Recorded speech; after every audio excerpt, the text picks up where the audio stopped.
A lot of young people find employment at the Indianapolis Motor Speedway during May, but most of them don't drive to work in an official pace car, and most of them don't park at the museum building where they have an executive office. But this is the grandson of the late Tony Hallman and son of Speedway Vice President Mary Hallman George. His name, Anton Hallman George, and he's seen as a likely future president of the Speedway.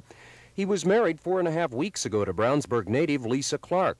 One of his 3 sisters, that's Josie on the left, is also involved in the Speedway, but it's Tony who's being groomed for a leadership role as he graduates from Indiana State in Business Administration.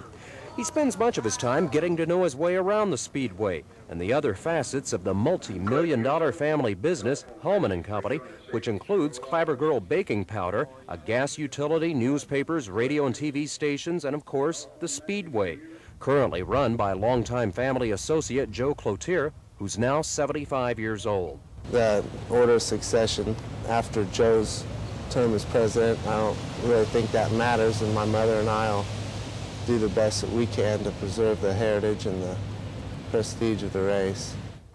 Tony's future role has not been firmly defined, but it's apparent he knows he'll someday likely be president of the racetrack that his grandfather bought in 1945. When the wooden buildings were run down, the track was poor, and Gasoline Alley looked like a ghost town. But he built it into the finest auto racing facility in the world.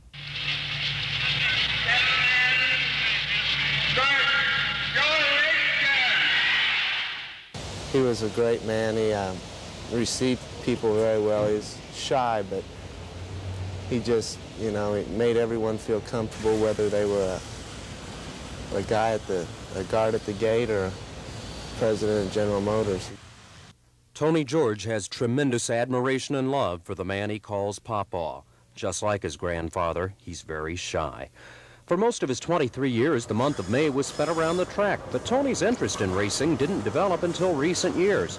He says as a youngster, he remembers spending most of race month at the Speedway Motel pool, ordering room service. Some difficult years were in school at Terre Haute, learning that coming from a wealthy and famous family made him different. They just would make childish remarks, and I took them in childish ways, I guess.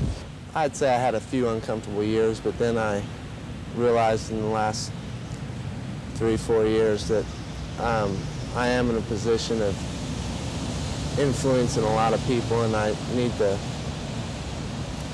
try and represent the family as best I can. And that's what Tony Hallman George is working on these days, learning to represent the family. Someday he may even fill the shoes of the man whose name he's proud to bear. Yeah, I like my name. This is Greg Todd for the news, Channel 6.